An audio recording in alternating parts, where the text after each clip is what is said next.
Good morning everyone. Today I am going to teach you about helping verbs.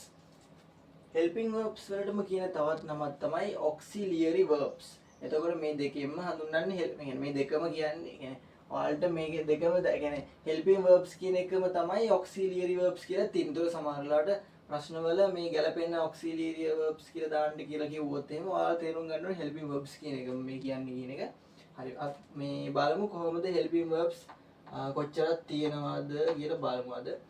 helping verbs කොටස් දෙකකට බෙදන්න පුළුවන්. පළවෙනි එක තමයි primary verbs.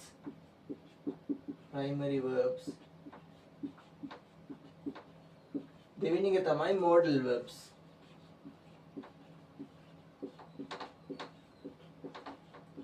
එතකොට primary verbs කියන එකත් කොටස් තුනකට බෙදන්න පුළුවන්. පළවෙනි එක තමයි B verbs. ඔයාලා අහලා ඇති B verbs. ගොඩක්ම ඔයාලා දන්නේ නැති am is වගේ මේකට يعني මේකට තමයි B verbs වලට තමයි am is වගේව අයිති වෙන්නේ. ඊළඟට තමයි do. ඔයාලා අහලා ඇති do does කියන ඒවා. ඊළඟ එක තමයි have has ඔයාලා අහලා ඇති. එතකොට මේ B verbs කියන එක කොටස් තුනකට බෙදන්න පුළුවන්. එකක් තමයි am is are.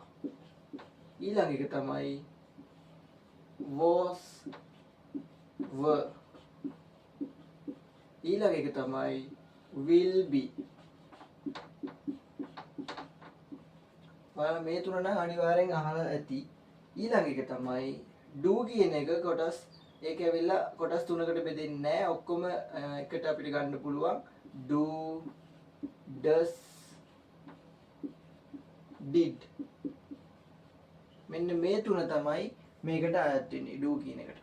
ඊළඟට have කියන එක ගත්තොත් ඒකත් කොටස් මේ වගේම තුනකට බෙදෙනවා. has have had. එතකොට have කියන එකට අයිති වෙනවා has have had. ඊළඟට බලමු modal verbs. මම මේකට උදාහරණයක් අරගෙන උදාහරණ වාක්‍යයක් අරගෙන මේකට මම පැහැදිලි කරන එක වාක්‍යයක් අරගෙන කොහොමද මේවා වෙනස් වෙන තැන මම මේ ටිකත් පෙන්නලා දෙන්නම්. දැන් modal verbs බලමු අපි. modal verbs කොටස් දෙකකට බෙදෙනවා. පළවෙනි එක තමයි present. ඊළඟ එක තමයි past. ඔයාලට වැදගත් මොනවා හරි තියෙනවා නම් මේවා සටහනක් දාගන්න. ඒතර modal verbs වල කොටස් දෙකකට බෙදෙනවා present past කියලා. present යටතේ අයිති වෙනවා මම මේ දැන් ලියන ටික can may will shall must ought to have to dare. සමහරවිට ඔයාලා මෙතන මේ dare කියන එක අහලා නැතුවදී ගොඩක් භාවිතා වෙන්නේ නැහැ මේ dare කියන එක. එතකොට මේ present වලට අයිති වෙනවා මෙන්න මේ ටික. එතකොට present එක can කියන එක තියෙනවානේ මේ can එකේ past එක තමයි could. අහලා ඇති ඔයාලා මේ එකේ past එක තමයි might. will එකේ past එක තමයි would. shall එකේ past එක තමයි should. must එකේ ought to කියන එකේ have to කියන එකේ past එක තමයි මේ තුනටම අයිති කියන්නේ මේ තුනටම එකයි පාවිච්චි කරන්නේ had to. මේ තුනටම පාවිච්චි කරන්නේ had to. ඊළඟට dare කියන එක past වලදී dared කියලා පාවිච්චි අන්තිමට d අකුරක් එකතු වෙනවා. එතකොට helping verbs මෙන්න මේ විදිහට තමයි බෙදෙන්නේ.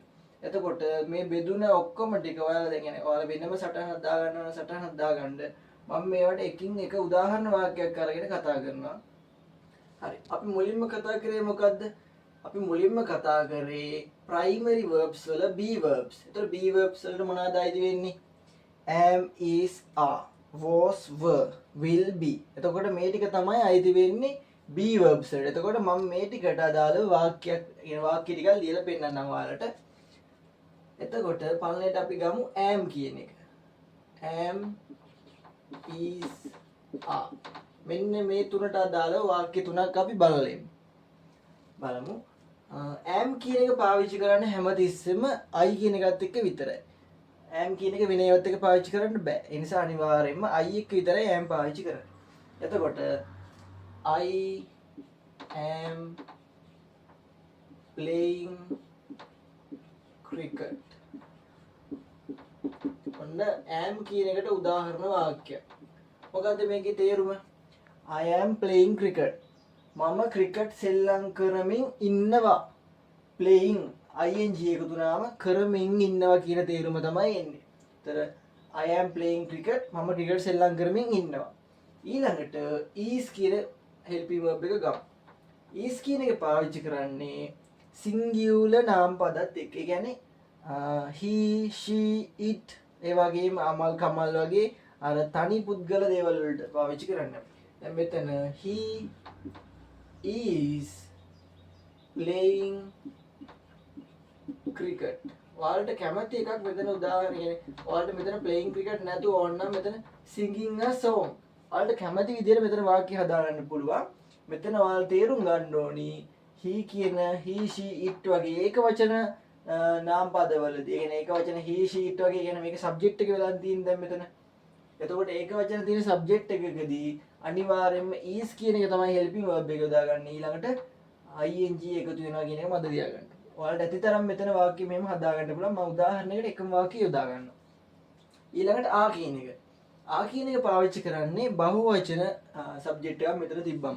උදාහරණයක් විදියට we you they ඊට පස්සේ dogs are and dogs ඊට පස්සේ cats වගේ කියන cat කියන්නේ එක සතෙක්.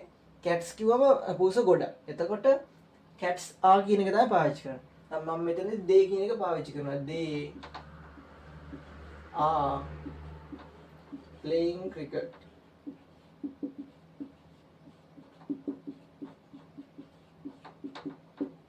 එතකොට they are playing cricket. ඔයාලට කැමති උදාහරණ මෙතන ගන්න පුළුවන්. they are singing songs වගේ ඕන උදාහරණ ඔයාලා පාවිච්චි කරන්න පුළුවන් මෙතනදී. එතකොට මේ තුනට අදාළව වාක්‍ය හැදෙන්නේ මෙහෙම. ඊළඟට was were. එතකොට was were කියන එක බලමු. was were මාතෘකාව මේකේ දැන්. was were ගත්තොත් එහෙම was කියන එක පාවිච්චි කරන්නේ අපි singular subject එකක් තිබ්බොත්. ඒ කියන්නේ I he she it Amal Kamal වගේ තනි පුද්ගල ඒ වගේ ඒවාට. එතකොට were කියන එක පාවිච්චි කරන්නේ බහුවචන ඒවාට. ඒ කියන්නේ you we they pets dogs වගේ බහුවචන තමයි යොදාගන්නේ. එතකොට අපි බලමු was එක කොහොමද යොදාගන්නේ කියලා. I was playing cricket. I was playing cricket. तर මේකේ තේරුම තමයි I was playing cricket මම ක්‍රිකට් සෙල්ලම් කරමින් හිටියා. එතකොට මේක ඇවිල්ලා කරා ඒ කියන්නේ past tense වලින් තියෙන. يعني මේක ඇවිල්ලා ඔයාලා tenses වල මම ඉස්සරහට ගේන්නම්. tenses වල ගත්තොත් එහෙම මේක past continuous. තේරුණාද? ඒතර මේක I was playing cricket මම ක්‍රිකට් සෙල්ලම් කරමින් හිටියා. තේරුණාද? කරමින් හිටියා. ඊළඟට were කියන එක. were කියන එක පාවිච්චි කරන්න පුළුවන් අපිට they we වගේ අවස්ථාවල. එතන මම මෙතන they කියන එක ගන්න. they were playing cricket. එතකොට මේකේ තේරුම ඇවිල්ලා ඔවුන් ක්‍රිකට් සෙල්ලම් කරමින් හිටියා කියන තේරුම තමයි තියෙන්නේ. එතකොට ඔවුන් ක්‍රිකට් සෙල්ලම් කරමින් හිටියා. එතන මේ දැන්ද නැහැ. කලින් ක්‍රිකට් සෙල්ලම් කරමින් ඔවුන් හිටියා කියන මීනින් එක තමයි මේකේ තියෙන්නේ. ඊළඟට අපි බලමු will be කියන එක කොහොමද පාවිච්චි වෙන්නේ කියන එක. will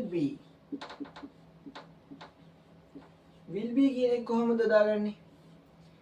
will be කියන එක ගත්තොත් ඒක am يعني am is වගේ ඒකෙත් දැන් am වලට I විතරයි is දාගන්නේ. ඒක වචන වල එහෙම එකක් නැහැ. will be කියන එක ගත්තොත් එහෙම ඔක්කොටම singular උනත් plural උනත් ඔක්කොටම දාගන්නේ will be කියන එක.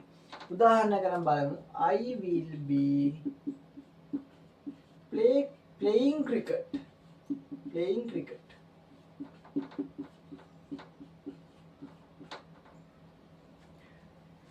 I will be playing cricket. ඊළඟට මම ගන්නම්කෝ he කියන එක. He will be මේ ඒක වචන උනත් බහුව වචන උනත් අනිවාර්යයෙන්ම will be කියන එක තමයි දාගන්න. කිසිම වෙනසක් නැහැ. කලින් ඒ වගේ was තුනයි ඒක වචන වලදී were යදාගත්තා. බහුව වචන වලදී හැබැයි මේ will be කියන එක ඒක වචන උනත් බහුව වචන උනත් අවස්ථා දෙකේදී මේ යදා ගන්න පුළුවන් අපිට. playing cricket. එතකොට මේකේ මොකක්ද තේරුම? මම ක්‍රිකට් ක්‍රීඩා කරමින් ඉඳීවි. මම ක්‍රිකට් ක්‍රීඩා කරමින් ඉඳීවි අනාගතේ. He will be playing cricket. ඔහු ක්‍රිකට් ක්‍රීඩා කරමින් ඉඳීවි. ඒතර ඔයාලට පුළුවන් මේ ක්‍රිකට් ක්‍රීඩා කරමින් කියන එක විතරක් නැතුව ඔයාලට කැමති එකක් උදාහරණ දාන්න පුළුවන්. I will be singing a song. මම සින්දුවක් කියමින් ඉඳීවි. I will be cooking rice. මම බත් වෙමින් ඉඳීවි. ඒතර මම සින්දු කියමින් ඉඳීවි. මම නටමින් ඉඳීවි. කැමති එකක් ඔයාලට දාගන්න පුළුවන්. මෙන්න will be කියන එකේ. හරි අපි ඊළඟට බලමු අපි do එකට අයිති වෙන කොටස් තුන. ඒකට අයිති වෙන මොනවද තිබ්බේ? do does ඊළඟට did. මෙන්න මේ තුන තමයි do එකට අයිති වෙලා තිබ්බේ. එතකොට මේ do does කියන එක යොදා ගන්න අවස්ථා තියෙනවා. එතකොට do කියන එක පාවිච්චි කරන්නේ බහුවචන අවස්ථාවලදී. does කියන එක පාවිච්චි කරන්නේ ඒක වචන අවස්ථාවලදී. මම මේ දෙක සරලව ඔයාලට පැහැදිලි කරලා දෙන්නම්. do කියන එක යොදා ගන්න අවස්ථා ටික මම මෙතනින් දාන්නම්. does කියන එක යොදා ගන්න අවස්ථා ටික මෙතනින් දාන්නම්. ඔයාලට පුළුවන් එතකොට මේ දෙක යොදා ගන්න අවස්ථා ටික බලන්න.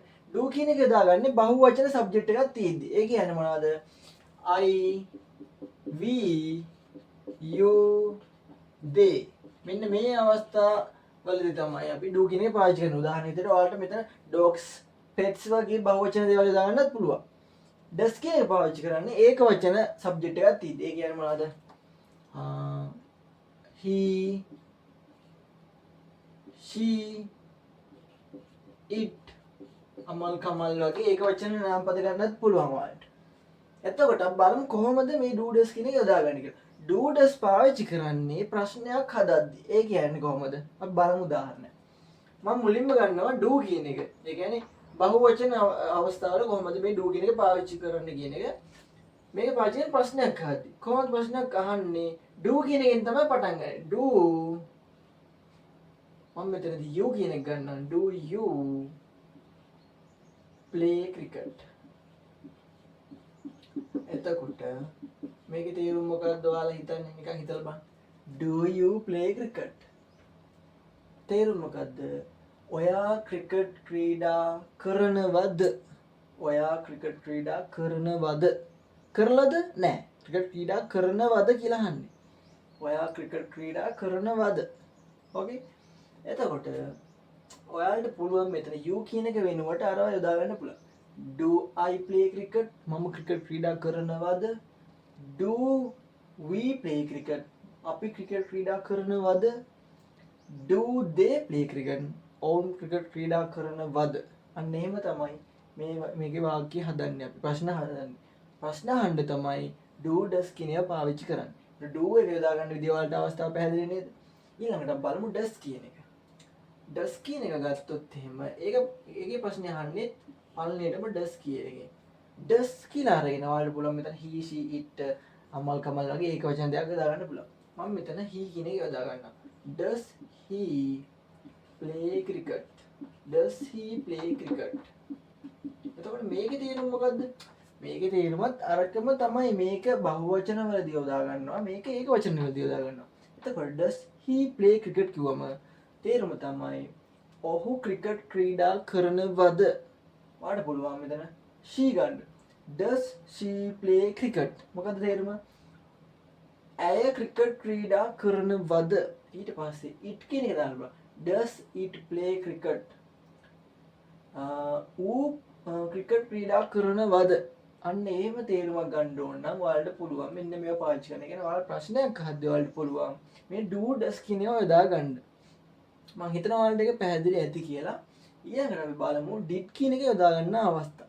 තොර ඩිට් කියන එක ගත්තොත් එහෙම මේකට ඇවිල්ලා ඒක වචන වලට වෙනම එකක්වත් බහු වචන වලට වෙනම එකක්වත් එහෙම මොකුත් නැහැ. ඩිට් කියන එක හැම එකටම ඒක වචන වලට බහු වචන දෙකටම යොදා ගන්න පුළුවන්. අපි බලමු කොහොමද වාක්‍යයක් අරගෙන ඒක හැදෙන්නේ කියන එක. ඔන්න මාතෘකාව අපි ඩිට් කියන එක මෙහෙම දානවා. I කියන එකත් එක්ක ඒක ගැලපෙන්නේ නැහැ මෙතන. දැන් මම එක ප්‍රශ්නයක් අහන්න පුළුවන්. අපි මුලින් ප්‍රශ්නයක් අහද්දී මේකත් බලමු. Did you play cricket? Did you play cricket? මේකේ තේරුම මොකක්ද? දැන් මේකත් ප්‍රශ්නයක් අහදිනේ. මොකක්ද වෙනස වන්නේ මේ you play cricket වෙනස මොකද්ද? did එකයි do එකයි. දැන් මේකේ වෙනස මොකද්ද? did එක ආපු ගමන් වෙනස වෙන්නේ මේකයි. හොඳට අහගන්න. did කියන එක පාවිච්චි කරන්නේ ඒක past. ඒ කියන්නේ දැන් මෙහෙම ඒක තේරුම එලා මම කියන්නේ. දැන් මේකේ තේරුම මොකද්ද? ඔයා ක්‍රිකට් ක්‍රීඩා කරනවද? මේකේ තේරුම ඇවිල්ලා ඔයා ක්‍රිකට් ක්‍රීඩා කරාද? පැහැදිලිද? ඔයා ක්‍රිකට් ක්‍රීඩා කරනවද? ඔයා ක්‍රිකට් ක්‍රීඩා කරාද? කරාද කියලා අහන්නේ මේ. කරනවද කියලා මේක අහන්නේ. වෙනස පැහැදිලිද? හරි. ඔයාලට මෙතන පුළුවන් did කැමැතිකම් මෙතනින් පාවිච්චි කරන්න පුළුවන්. කැමැතිකම් මේ කියන්නේ මේකේ වගේ වෙනස් වෙන්නේ නැහැ. මේකේ මේ දෙකටම did කියන එක තමයි පාවිච්චි කරන්නේ. එතකොට ඔයාලට පුළුවන් did she play cricket? මෙන්න මෙහෙම වුණත් ඔයාලට වාක්‍ය හදාගන්න පුළුවන්. මම හිතනවා ඔයාලට මේකත් පැහැදිලි ඇති කියලා. මෙන්න මේ විදිහට තමයි ඔයාලා ප්‍රශ්නයක් අහද්දී මේ did එක පාවිච්චි කරන්න ඕනේ. තේරුණාද? ඊළඟට අපි මොකද්ද කතා කරේ? ඊළඟට අපි කතා කරේ have. have කියන එක තමයි primary verbs වල අන්තිමට තිබෙන්නේ. ඔයාලා සටහනක් දාගත්තා නම් ඔයාලට බලා ගන්න පුළුවන්. හරි අපි බලමු ඒකත්. මාතෘකාව තමයි have, has, had. මේක හරිම සරලයි. මේක බලා ගන්න කොහොමද කියලා has have ගත්තොත් එහෙම has have මේ දෙක ගත්තොත් එහෙම මේකත් අර කලින් වගේම තමයි. have කියන එක පාවිච්චි කරන්නේ බහු වචන සබ්ජෙක්ට් එකක් තිබ්බා. has කියන එක පාවිච්චි කරන්නේ ඒක වචන සබ්ජෙක්ට් එකක් තිබ්බම. ඒ කියන්නේ මොනවාද? මම මේ පැත්තකින් දාන්න have කියන එක යොදා ගන්න අවස්ථා ටික ඊළඟට දාන්න has එක යොදා ගන්න අවස්ථා ටික. එතකොට මම මොනවද කිව්වේ? have එක යොදා ගන්න අවස්ථා කිව්වේ මොනවද? ඒවා බහු වචන. ඒ කියන්නේ I, we, you, they. එතකොට මෙන්න මේ I, we, you, they සහ ඔයාලට pets, dogs වගේ බහු වචන නාම පද. ඒ කියන්නේ subject එකක් තියෙද්දි ඔයාලට පුළුවන් I, we, you, they වගේ වලදී have කියන එක යොදා ගන්න. ඒ වගේම has කියන එක පාවිච්චි කරන්නේ ඒක වචන අවස්ථාවලදී. කියන්නේ she, he, it. ඊට පස්සේ අමල් කමල් එක වචන සබ්ජෙක්ට් එකක් තියෙද්දි ඔයාලට පුළුවන් has කියන එක පාවිච්චි කරන්න. අපි බලමු වාක්‍යයක් හදලා කොහොමද කියලා. have කියන එක ගමු. have කියලා ගන්න පුළුවන් මෙන්න මේ අවස්ථාවවලදී බහුව වචන වලදී. we කියන එක මම ගන්නම් උදාහරණයක්. we have played. මොකද්ද මෙතන දෙමුනේ? d අකුරක් ed එකතු වුණා. මෙතන ed එකතු වුණා. මම කියන්නම් මේකට හේතුව. දැන් මේක නිකන් තේරුම හිතලා බලන්න. we have played cricket. මොකද්ද මේකේ තේරුම? මම කියන්නම් මෙතන ed ආපු එකත් මම කියන්නම්. we have played cricket. මේකේ තේරුම මොකද්ද ඔයාලා හිතන්නේ? මේකේ තේරුම ඇවිල්ලා අපි we කියන්නේ අපි හරිද? අපි ක්‍රිකට් ක්‍රීඩා කරලා තියෙනවා. අපි ක්‍රිකට් ක්‍රීඩා කරලා තියෙනවා. ක්‍රිකට් ක්‍රීඩා කරලා තියෙනවා කියන එක තේරුමක් ගන්න ඕන. මොකක් හරි කරලා තියෙනවා. මම සින්දු කියලා තියෙනවා. මම බත් කාලා තියෙනවා. මම බයිසිකල් පැදලා තියෙනවා. අන්න ඕවගේ තේරුමක් ගන්න ඕන නම් ඔයාලට පුළුවන් have කියන එක පාවිච්චි කරන්න. have. හරිද? එතකොට මෙතනදී ඔයාලට ප්‍රශ්නයක් ඇති. කලින් ඒ වගේ හොඳට ඔයාලා අධ්‍යයනය හොඳට බැලුවා නම් මෙතන play කියන එක විතරයි මම ලිව්වේ. මේ ed කියන කොටසක් ඒවා කියවලා තිබ්බේ නැහැ. ඒතර හැබැයි දැන් මෙතන have කියන එක ආපු ගමන් මෙතන ed වෙලා තියෙනවා. මොකද්ද මේකට හේතුව? මේක ඇවිල්ලා ඔයාලා tenses ඉගෙන ගන්නවා. ed කියන්නේ ed එකතු වෙන්නේ ඇයි? මෙතන ed එකතු වෙනවා කියන මෙතන වෙලා තියෙන්නේ ඔයාලා අහලා ඇති මේකේ බේස් ෆෝම් කියන්නේ verb එකක් ගත්තොත් ඒකේ තියෙන කොටස් තුනක්. මම උදාහරණයක් කරගෙන ඔයාලට පැහැදිලි කරන්නම්. දාලා අයිඩියා එකක් ගන්න පුළුවන් ඔයාලට. මේක ඉස්සරහට يعني ඉස්සරහට ඔයාලට වෙනම මම ලෙසන් එකක් විදිහට ගේන්නම්. මේ දැන් උදාහරණයක් විදිහට ගත්තොත් එහෙම go කියන එක ගන්න. go කියන එක බේස් ෆෝම් එක විදිහට. ඒ කියන්නේ go කියන එක තමයි බේස් ෆෝම් එක. ඒකේ දෙවෙනි එක past tense එක තමයි go went. ඊළඟට past participle එක තමයි go went gone. past participle එක තමයි ගෝන් කියන එක. එතකොට මෙන්න මේ තුනක් තියෙනවනේ. මේ තුනක් තියෙනවා. කියන්නේ වගු තුනක්. පළවෙනි කියන්නේ V1, V2, V3 විදියට මත තියාගන්න. ඒතර V1 එකේ තමයි go කියන එක තියෙන්නේ. V2 එකේ තමයි went කියන එක තියෙන්නේ. V3 එකේ තමයි gone කියන එක තියෙන්නේ. ඒතර මේක ගත්තොත් එහෙම මේකේ V1 එකේ තියෙන්නේ play කියන එක. ඒ කියන්නේ මේ ed නැතුව play කියන එක. V2 එකේ තියෙන්නේ ed කියන එකත් එක්ක. V3 එකේ තියෙන්නේ ed එකත් එක්ක. එතකොට මේක වෙනම අර නිකන් verb list එකක් වගේ තියෙනවා. ඒතකොට මේවට කියනවා regular verbs, irregular verbs කියලා කියනවා.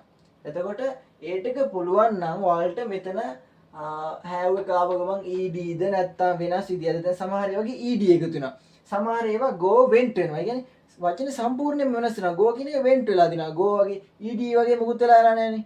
හැබැයි මෙතනදී play කියන එක played වෙලා දිනවා. ඒතකොට regular, irregular කියලා verb list එකක් තියෙනවා. ඒ වගේ වෙනස් වෙන විදි තියෙනවා. එතකොට ඒ වගුව පොඩ්ඩක් කියන්නේ ඔයාලා ප්‍රැක්ටිස් කරාට පස්සේ ඔයාලට මේ වගේ වාක්‍ය හදාගන්න පුළුවන් වෙනවා. ඒවත් මම ඉස්සරහට ගේන්න. එතකොට එන්නේ ඒ නිසා තමයි මෙතන ed එකතු වෙලා තියෙන්නේ. මම හිතනවා ඔයාලට පැහැදිලි ඇති කියලා. එතකොට have played cricket. අපි ක්‍රිකට් ක්‍රීඩා කරලා තියෙනවා කියන තේරුම තමයි මේකෙන් එන්නේ. ඊළඟට has කියන එක. has කියන එක දාන්නේ මොනවලද? she, he, it කියන ඒවාද. එතකොට බලමු she has played cricket. මේක මොකක්ද වෙනස වෙලා තියෙන්නේ? මේකේ කිසිම වෙනසක් වෙලා නැහැ. වෙලා තියෙන්නේ has have කියන එක විතරයි මාරලා තියෙන්නේ. මොකද ඒක වචන වලදී අපි have යදාගන්නේ නැහැ. බහුව වචන වලදී අපි විතරයි have යදාගන්නේ. ඒක වචන වලදී යදාගන්නේ has කියන එක. She has played cricket. ed එකෙත් තියෙනවා. has have වලදී අනිවාර්යෙන්ම යන්නේ තුන්වෙනි වගුවට. ඒ කියන්නේ මෙතන දැන් ඔයාලට වෙනස හඳුනගන්න බැරි V1 එකේ තියෙන play, V2 එකේ තියෙන played ed. තුන්වෙනි වගුවේ තියෙන්නේ play ed. එතකොට දෙවෙනි එකේ තුන්වෙනි එකේ කියලා ඔයාලට හිතාගන්න බැරි වෙනවා. හැබැයි මම මෙතනදී ඔයාලට වෙනම කියනවා මේකේ තුන්වෙනි එක තමයි මේ තියෙන්නේ. තුන්වෙනි වගුවේ තියෙන එක තමයි ed කියන එක තමයි මේ තියෙන්නේ. හරිද? මේකෙත් ඒකම තමයි. verb list එකේ තුන්වෙනි වගේ V1, V2, V3. V3 එකේ තියෙන එක තමයි යොදාගන්නේ අපි has have තියෙදි verb වලදී. හරිද? එතකොට මේක තේරුම she has played cricket. ඇය ක්‍රිකට් ක්‍රීඩා කරලා තියෙනවා. ඔයාලට ඕන නම් මෙතනදී ගන්න පුළුවන්. වෙන උදාහරණයක් ගන්නත් පුළුවන්. ඇය සින්දු කියලා තියෙනවා. ඇය නටලා තියෙනවා. ඇය බත්තු වෙලා තියෙනවා. අන්න ඒව ඔයාලට මේකේ ප්‍රශ්න මේ වගේ වාක්‍ය හදන්න පුළුවන්. she has cooked rice. she has gone. ඇය ගිහින් තියෙනවා. she has danced. ed එකතු වෙනවා ඒකෙත්. ඇය නටලා තියෙනවා. ඔයාලට මෙතනින් කැමති එකක් පාවිච්චි කරන්න පුළුවන් verb වලදී. අනිවාර්යයෙන්ම has have වෙනවා. අනිවාර්යයෙන්ම verb එකේ තුන්වෙනි එක තමයි යන්නේ V3, V1, V2, V3. ඒතකොට මේ ලිස්ට් එක පුළුවන් නම් ඔයාලට ඇති තරම් වාක්‍ය හදන්න පුළුවන් වචන දන්නවා. ඊළඟට අපි බලමු had කියන එක යොදා ගන්න අවස්ථා. had කියන එක ගත්තොත් එහෙම ඒක කියන්නේ ඒක වචන බහුව වචන වලට වෙනම එහෙම මොකුත් නැහැ. අනිවාර්යයෙන්ම ඔක්කොටම had තමයි දාන්නේ. බලමු අපි කොහොමද කියලා. මම ගන්නම්කෝ V කියන එක මෙතනින්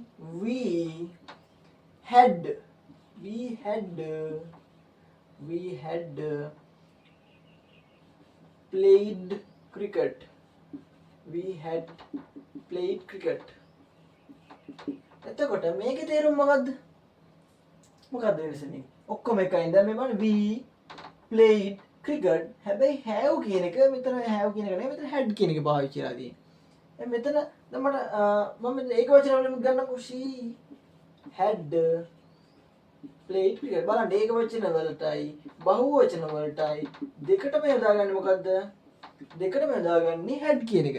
සරලයි නේද? ඒතර ඔයාලට ලොකුවට මතක තියාගන්න දෙයක් නැහැ. මේකේ had කියන එක පාවිච්චි කරද්දී ඒක වචන උනත් බහුව වචන උනත් අපි had කියන එක පාවිච්චි කරනවා. ඒතර මේකේ තේරුම නිකන් බලන්න මොකද්ද කියන. ඔයාලා හිතන්නේ මොකද්ද we had played cricket කියන එකේ තේරුම? මේකේ තේරුම ඇවිල්ලා we කියන්නේ අපි. played කියන්නේ දන්නවද ශ්‍රී ලංකාවේ අපි ක්‍රිකට් ක්‍රීඩා කරලා තිබුණා. මේකේ තේරුම මොකද්ද? අපි ක්‍රිකට් ක්‍රීඩා කරලා තියෙනවා මේකේ අපි ක්‍රිකට් ක්‍රීඩා කරලා තිබුණා. තේරුණාද? අපි දෙයක් කරලා තිබුණා කියලා කියන්න නම් පාවිච්චි කරන්නේ had කියන එක. had එකත් එක්ක V3 එක. V3 ගුවම ඔයාලට ඔළුවට යන්න ඕනේ V1 V2 V3 එක තුන්වෙනි එකේ තියෙන එක තමයි පාවිච්චි කරන්නේ. තේරුණාද? has have had කියන තුනටම අපි අනිවාර්යයෙන්ම verb list එකේ තුන්වෙනි වගුවේ තියෙන එක තමයි යොදාගන්නේ. තේරුණාද? go went gone. එතකොට gone කියන එක තමයි ඒ වගේ යොදාගන්නේ. දැන් මම මෙතන play කියන එකේ play played played තුන්වෙනි එකේ තියෙන played කියන එක තමයි යොදාගන්නේ. මේක තේරුම මොකද්ද? she had played cricket. ඇය ක්‍රිකට් ක්‍රීඩා කරලා තිබුණා. ඔයාලට මෙතන කැමති උදාහරණයක් පාවිච්චි කරන්න පුළුවන්.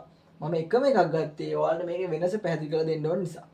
එතකොට ඔයාලට බලන්න කියන්නේ she had sung a song. sing sang sung තුන්වෙනි වගේ තියෙන sung කියන එක තමයි මෙතන පාවිච්චි. she had sung a song. කියන එක ගත්තේ එක සින්දුවක්. ඇය සින්දුවක් ගායනා කරලා තිබුණා. තේරුණා? sing sang sang කියන්නේ ගායනා කරලා තිබුණා. තේරුණාද? ගායනා කරලා තිබුණා කියන මීනින්ග් එකෙන් නම් had කියන එකත් එන්න ඕනේ. had played කියන එක වෙන්න ඕනේ. එතකොට අනිවාර්යයෙන්ම මේ ed කියන එක හෝ නැත්තම් සමහර වචන වල ed එකතු වෙනවා. සමහර වචන සම්පූර්ණයෙන්ම වෙනස් වෙනවා. go went gone තුන්වෙනි එක බලන්න ගොඩක් වෙනස් වෙලා තියෙනවා. ඒතකොට මේ වගේ ලිස්ට් එකක් තියෙනවා. ඒ ටිකත් මම ඉස්සරහ කතා කරන්න. එතකොට had කියන එක පාවිච්චි කරන්න මෙන්න මෙහෙම. ඊළඟට අපි බලමු ඊළඟට අපිට කතා කරන්න තියෙන්නේ මේ පැත්තේ මම කතා කරා present ඊළඟට past. present වල can ඊට පස්සේ shall will අන්න ඒ ටික තමයි අපි දැන් කතා කරන්න යන්නේ. හරි. අපි බලමු ඒකේ මාතෘකාව කොහමද තිබ්බේ? present කියලා මෙහෙම එකක් තිබ්බා. ඊළඟට තිබ්බා මේ past කියලා තිබ්බා. එහෙම නේද මම වෙන් කරේ? මතක් කරලා බලන්න ඔයාලා මතක් වෙනවද කියලා බලන්න. මුලින් මොකක්ද තිබ්බේ? නිකන් මතක් කරලා බලන්න ඔයාලා මතක් කරලා කියලා. පළවෙනි තිබ්බා can තිබ්බා. ඊට පස්සේ මොකක්ද තිබ්බේ? අර මේක පිළිවෙල මෙහෙම වුණාට ප්‍රශ්න නැහැ. අපි ඔක්කොම ටික මතක තියන්න බලන්න. can තිබ්බා. ඊට පස්සේ මොනවද තිබ්බේ? shall තිබ්බා. may තිබ්බා. will තිබ්බා. ඊට පස්සේ must තිබ්බා. ought තිබ්බා. ඊට පස්සේ have to තිබ්බා. dare තිබ්බා. එන්න මේ විදිහට මේක මතක් වෙනවද බලන්න. හරි. අපි මුලින්ම බලමු can කියන එක. අපි මුලින්ම තිබ්බේ මොකද්ද? can කියන එක බලමුකෝ. can එකේ past එක මොකද්ද? could. හරිද? can එකේ past එක තමයි could.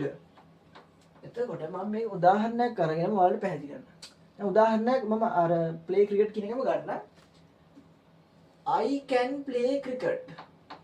I can play cricket. මේකේ can කියන එක ඔයාලට ඕන එකක් එක පාවිච්චි කරන්න පුළුවන්. ඒක we can, she can, they can ඕන එකක් එක නිසා ඒක වචන බහුව වචන කියලා වෙනම ගන්න. ඔයාලට මේකේ ඕන එකක් එක can කියන එක පාවිච්චි කරන්න පුළුවන්. I can play cricket. ඔයාලා කියන්න බලන්න I can play cricket කියන එකේ තේරුම මොකද්ද?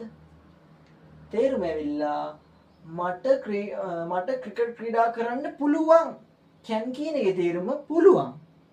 මට ක්‍රිකට් ක්‍රීඩා කරන්න පුළුවන්. තේරුණා? මට ක්‍රිකට් ක්‍රීඩා කරන්න පුළුවන්. මට සින්දු කියන්න පුළුවන්. මට උයන්න පුළුවන්. මට නටන්න පුළුවන්. අන්න ඒ වගේ ඔයාලට පුළුවන් කාටද? ඔයාලට ඉංග්‍රීසි කතා කරන්න ඕන නම් ඔයාලට පුළුවන් මේ වගේ මේවා පාවිච්චි කරන්න පුළුවන්. I can teach. මට උගන්වන්න පුළුවන්. අන්න ඒ වගේ ඔයාලට වචන මෙතන දාලා ඔයාලා කැමති එකක් පාවිච්චි කරනවා. I can sing a song. I can drive a car. මට කාර් එකක් පදින්න පුළුවන්. ඔයාලට කැමති තරම් මෙතන මේකේ වාක්‍ය හදාගන්න පුළුවන්. එතන මම උදාහරණයක් ගත්තා play කියන එක. මට ක්‍රිකට් ක්‍රීඩා කරන්න පුළුවන්. හරිද? ඊළඟට can එකේම past එක තමයි could එක. ඒක යොදාගන්නේ කොහොමද? මේ උදාහරණෙම ගමු අපි. I could play cricket. I could play cricket. I could play cricket. මොකද්ද වෙනස මේ දෙකේ? බලන්න. can එක මෙතන could වෙලා තියෙනවා. තේරුම තමයි මට ක්‍රිකට් ක්‍රීඩා කරන්න පුළුවන් වුණා. මොකද්ද වෙනස? මට ක්‍රිකට් ක්‍රීඩා කරන්න පුළුවන්. මට ක්‍රිකට් ක්‍රීඩා කරන්න පුළුවන් වුණා. තේරුණාද? වෙනස මොකද්ද? වුණා. ක්‍රිකට් ක්‍රීඩා කරන්න පුළුවන් වුණා. මට ක්‍රිකට් ක්‍රීඩා කරන්න පුළුවන් වුණා කියන තේරුම ගන්න අපි could කියන එක පාවිච්චි කරනවා. මට නටන්න පුළුවන් වුණා. මට සින්දු කියන්න පුළුවන් වුණා. මට උයන්න පුළුවන් වුණා. මට නටන්න පුළුවන් වුණා. ඔයාලට කැමති තරම් මේ විදිහට වාක්‍ය හදන්න පුළුවන්. ඊළඟට මොකද්ද මම කතා කරේ? ඊළඟට මේ කියන එක මම මෙතන වෙනම උඩින් මාතෘකාව මේ වගේ දාන්නේ නැහැ. ඒතර මේ ඉඳ පොඩ්ඩක්ම දිනා මම මේකට ගන්න බලන්නේ. ඒතකොට ඔයාලා ලේසි. මේ කියන එක ගත්තොත් එහෙම ඔයාලට පුළුවන් මේ කියන එකත් ඒකත් ඒක වචන බහුව වචන නෑ ඕන එකට පාවිච්චි කරන්න පුළුවන්. we may, she may ඕන එකක් පාවිච්චි කරන්න. I may මම මෙතන I කියන එක පාවිච්චි කරන්න.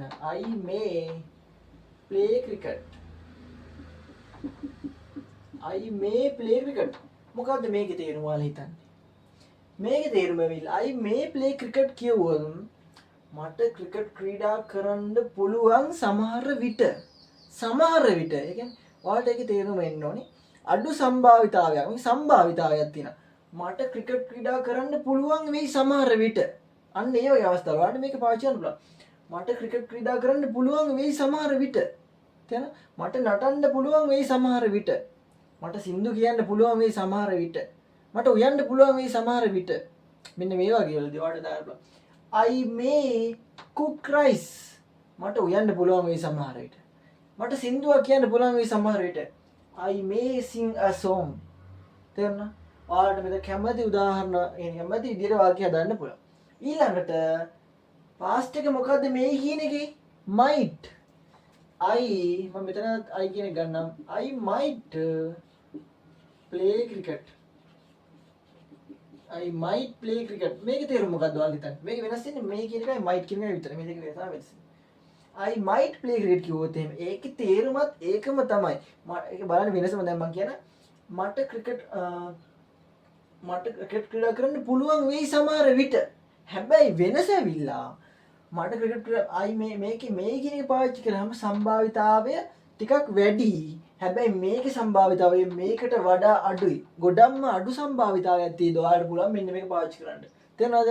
මේ ගොඩක්ම අඩු සම්භාවිතාවයක් තියෙදි. දැන් මේකේ 50% විතර සම්භාවිතාවයක් තියෙදි. මේක ගොඩක් ලොකු සම්භාවිතාවයක් තියෙදි මේක පාවිච්චි කරන්නේ. මේක අඩු සම්භාවිතාවයක් තියෙදි.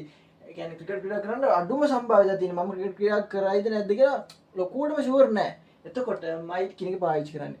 සාමාන්‍යයෙන් ඒ කියන්නේ ෂුවර් එකක් තියෙනකොට ඒ කියන්නේ ෂුවර් එකක් කියන්නේ සමහර විට කියන එකේ ටිකක් ඔයාලට කරයි වගේ ලොකෝට ඉඩක් තියෙනකොට තමයි මේ කියන එක පාවිච්චි කරන්නේ. මයිට් කියන එක ගත්තේ මේක සම්භාවිතාව ගොඩක් අඩුයි කියලා තමයි පාවිච්චි කරන්නේ. මම හිතනවා ඔයාලට තේරෙන්නේ නැති කියලා. ඊළඟට බලමු will කියන එක. will කියන එක පාවිච්චි කරන්නේ කොහොමද? will කියන එක ගත්තොත් එහෙම will කියන එකත් ඔයාලට ඕන එකක පාවිච්චි කරන්න පුළුවන්. ඒ කියන්නේ මොකද්ද කොහොමද?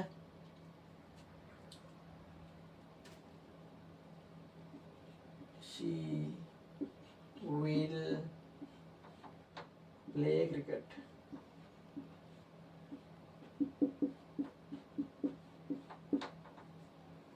She will play cricket කිව්වම මොකද්ද? She will play cricket කිව්වම මේකේ තේරුම ඇවිල්ලා ඇය ක්‍රිකට් ක්‍රීඩා කරાવી. ක්‍රිකට් ක්‍රීඩා කරાવી. will කියන එක පාවිච්චි කරන්නේ අනාගතයේ වෙන්න තියෙන දේවල් වලදී. තේරෙනවද? will කියන එක පාවිච්චි කරන්නේ අනාගතයේදී වෙන්න තියෙන දේවල් වලදී. She will play cricket. ඇය ක්‍රිකට් ක්‍රීඩා කරાવી. කරලාද? නෑ. කරනවද? නෑ. අනාගතේ ඇය ක්‍රිකට් ක්‍රීඩා කරાવી. මේ දැන් කරන්නේ නෑ. කලින් කරලත් නෑ. අනාගතේ කරන්නේ. ඇය ක්‍රිකට් ක්‍රීඩා කරાવી. will එකේම අනිත් එක තමයි past එක තමයි would එක. ඒකට උදාහරණ මම ගන්නවා. She would play cricket.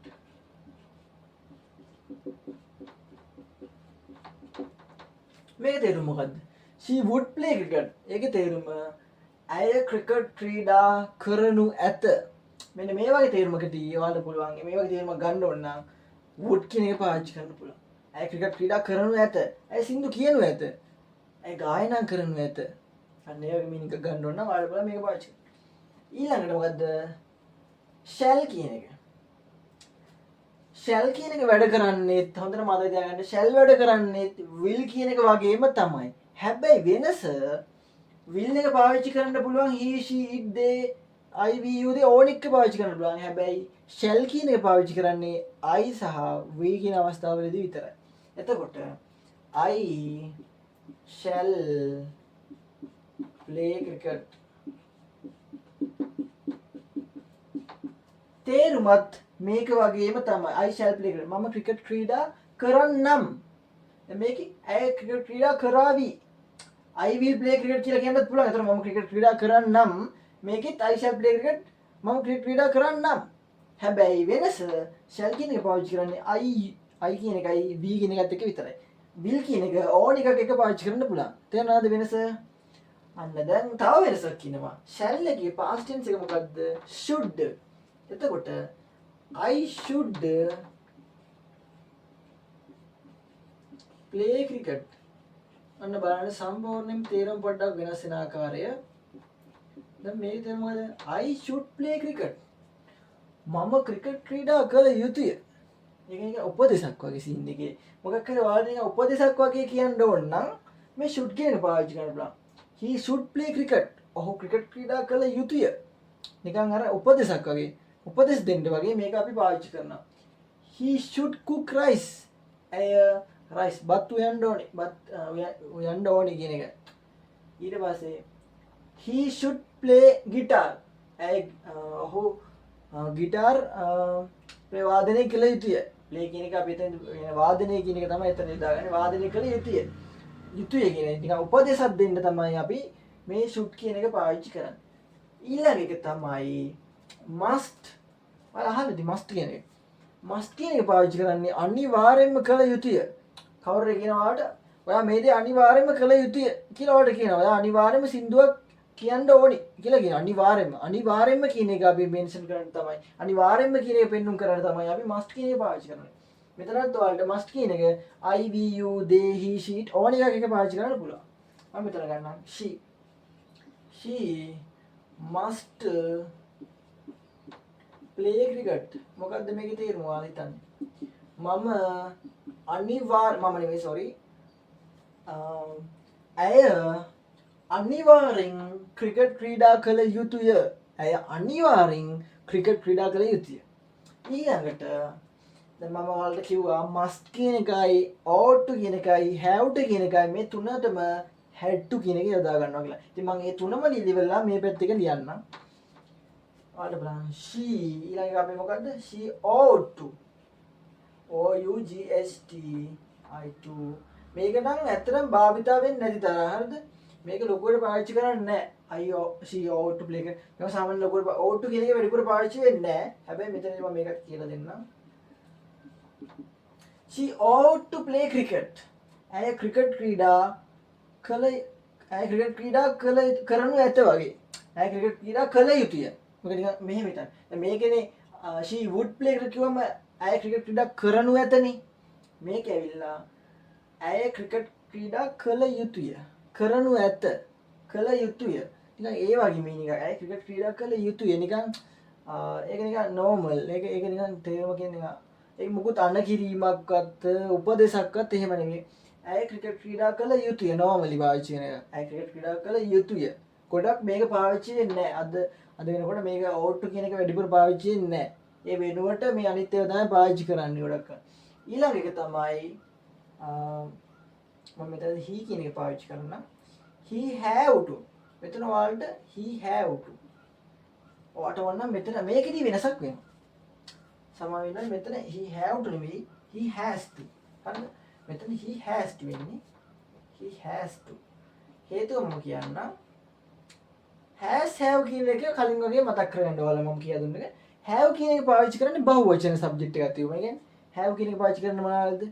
I we you they. has කියන එක පාවිච්චි කරන්නේ මොනවාද? he she it Amal Kamal වගේ ඒක වචන වලට. එතකොට මේ he කියන්නේ මොකද? ඒක වචනේ. එතකොට පාවිච්චි කරන්නේ has කියන එක. has to. මේක අර has කියන එක නෙවෙයි. has to කියන එක තමයි 2 එකත් එක තමයි මේක එකතු වෙන්නේ. හරිද? මම තේරුමත් එක කියන්නම් මේක වෙනස් කොහොමද කියලා. he has to play cricket. දැන් මේකේ තේරුම මොකක්ද කියලා ඔයාලා හිතන්නේ? දැන් කලින් එකේ වගේ තේරුමක් කියලා ඔයාලා හිතන්නේ මේකේ. මේකේ තේරුම ඇවිල්ලා he has to play cricket. තේරුම තමයි ඔහුට ක්‍රිකට් ක්‍රීඩා කරන්න සිද්ධ වෙනවා. මොකක්ද තේරුම? ඔහුට ක්‍රිකට් ක්‍රීඩා කරන්න සිද්ධ වෙනවා. නිකන් ඒක නිකන් කාගරි බලපෑමක් වෙන්න පුළුවන් සමහර විට. දැන් ඔයාලට නිකන් ඔයාලට අත්දැකීම් ඇති. කවුරු මොන හරි එකක් කිව්වට පස්සේ ඔයාගේ දැන් අම්මා හිතන ඔයාලගේ අම්මා මොන හරි එකක් කියනවා. ඔයාලගේ අම්මා හරි කවුරු වට කියනවා. මේ ඔයා අනිවාර්යයෙන්ම මේ ගේ අතු ගන්න කියලා කියන. අනිවාර්යෙන් ගේ අතු ගන්න කියලා කියන. එතකොට දැන් ඔයා ගේ අතු ගන්න යන්නේ. එතකොට ඔයාගේ යාළුවෙක් ඇවිල්ලා අහනවා මොනවද කරන්න යන්නේ කියලා. මට මේ ගේ අතු ගන්න උනා බං. කාගේ බලපෑමක් වුණානේ ඔයාලට මේ දෙක කරන්න. එතකොට he has to play cricket. මට නෙමෙයි ඔහුට ක්‍රිකට් ක්‍රීඩා කරන්න සිද්ධ වුණා. සිද්ධ වෙනවා. සිද්ධ වුණා නෙවෙයි සිද්ධ වෙනවා. මට අතු ගන්න සිද්ධ වෙනවා. මට ගේ අතු ගන්න සිද්ධ වෙනවා. මට ගේ අතු ගන්න සිද්ධ වෙනවා බං. සාමාන්‍යයෙන් අපි පාවිච්චි කරනවානේ. ඔයාලා අද කියන්නේ ඔයාලා එදිනෙදා පාවිච්චි කරනවා. කියන්නේ මට ක්‍රිකට් ක්‍රීඩා කරන්න සිද්ධ වෙනවා කියලා කියන්නේ නැතත් ඔයාලා මේක වෙන විදිහට පාවිච්චි කරනවා. මට ගේ අතු ගන්න සිද්ධ වෙනවා. නේ මට ගේ අතු ගන්න සිද්ධ වෙනවා. මට නටන්න සිද්ධ වෙනවා. මට උයන්න සිද්ධ වෙනවා. තේරෙනවද? මෙන්න මේ වගේ තේරුමක් ගන්න තමයි has to play cricket කියන එක පාවිච්චි කරන්නේ. has කියන්නේ මේකේ they have to play cricket. ඔවුන්ට ක්‍රිකට් ක්‍රීඩා කරන්න සිද්ධ වෙනවා. they නම් have to කියන එක අනිවාර්යෙන් වෙනවා. has have කියන එක තමයි මේකේ වෙනස් වෙන්නේ. තේරුණාද? ඊළඟට යන්න කලින් අපි මේ තුනටම මොකද්ද පාවිච්චි කරේ? past tense එකේ had to කියන එක. had to කියන එක. ඒක තමයි උදාහරණේ he had to ඔයාලා මෙතන I V U they all එකට had to තමයි පාවිච්චි කරන්නේ. He had to play cricket. දැන් මේකේ තේරුම හිතලා බලන්න නිකන් past කිව්වම මොකද්ද? had to play cricket. දැන් මේකේ තේරුම ඔහුට ක්‍රිකට් ක්‍රීඩා කරන්න සිද්ධ වෙනවා. මේකේ he had to play cricket. ඔහුට ක්‍රිකට් ක්‍රීඩා කරන්න සිද්ධ වුණා. මට ගේ අතු ගන්න සිද්ධ වුණා. මට නටන්න සිද්ධ වුණා. මට සින්දු කියන්න සිද්ධ වුණා. මට උයන්න සිද්ධ වුණා. මට නිදා ගන්න සිද්ධ වුණා. මට සින්දුවක් කියන්න සිද්ධ වුණා. මෙන්න ඒ වගේ තේරුමක් ගන්න ඕන. ඔයාලට පුළුවන් මේ had to කියන එක පාවිච්චි කරන්න. සිද්ධ වුණා. කාගෙන් බලපෑමක් යටතේ වුණත් මේක වෙන්න පුළුවන්. මට ගයක් හදන්න සිද්ධ වුණා. මට නටන්න සිද්ධ වුණා. මේක අවස්ථාවේදී ඔයාලට මේක දාගන්න පුළුවන්. අන්තිම එක තමයි dare කියන එක. ඒක දාගන්න කොහොමද? I dare මේක තෝරන එකට පාවිච්චි කරන්න පුළුවන්. I V U they all නිකන් I dare play cricket. I dare play cricket. මේක තේරුම මොකද්ද? මේකත් ලොකෝට වැඩිපුර පාවිච්චි වෙන්නේ නැහැ. අද ලෝකේ මේක ටිකක් ඔයාලා දකින්න, කියන්නේ ඔයාලට ඇහිලා නැති වෙලදී. ගොඩක් ඇහිලා නැති වෙදී. I dare play cricket. I dare play cricket කියන්නේ මම ක්‍රිකට් ක්‍රීඩා කරන්න එඩිතර වෙමි. මම ක්‍රිකට් ක්‍රීඩා කරන්න එඩිතර වෙමි කියන එක ගන්න තේරුම කරා. يعني කිසි දෙයකට يعني අර බයක් නැහැ කියන එක ඔප්පු කරන්නේ. මම ක්‍රිකට් ක්‍රීඩා කරන්න බයක් නැහැ. මම ක්‍රිකට් ක්‍රීඩා කරන්න එඩිතර වෙනවා. මම ක්‍රිකට් ක්‍රීඩා කරන්න එඩිතර වෙමි. නිර්භීත වෙමි. කියන තේරෙන්නේ ඒ වගේ වාක්‍යයක් කියන්න ඕන නම් dare කියන එක පාවිච්චි කරන්න පුළුවන්. ඊළඟට past එක තමයි ඒකේ dared අන්තිමට d එක එකතු වෙනවා. I dared play cricket. මේකේ තේරුම මොකද්ද? මම ක්‍රිකට් ක්‍රීඩා කරන්න එඩිතර වෙමි. මේකේ මම ක්‍රිකට් ක්‍රීඩා කරන්න එඩිතර වුණා. past නේ. එතකොට වුණා. මම ක්‍රිකට් ක්‍රීඩා කරන්න එඩිතර වෙමි. මේකේ තේරුම මම ක්‍රිකට් ක්‍රීඩා කරන්න එඩිතර වෙමි. එතකොට මේ ටික තමයි ඔයාලට අද වීඩියෝ එකෙන් කතා කරන්නේ helping verbs. මම අද ගොඩක් මේකෙදි කතා කරා. මම හිතනවා කියා දුන්නේ ඔයාලට තේරෙන්නේ නැති කියලා. වීඩියෝ එක හොඳයි නම් like කරලා, comment කරලා, subscribe කරන්න කියලා මතක් කරනවා. අලුත් වීඩියෝ එකකින් හම්බෙමු.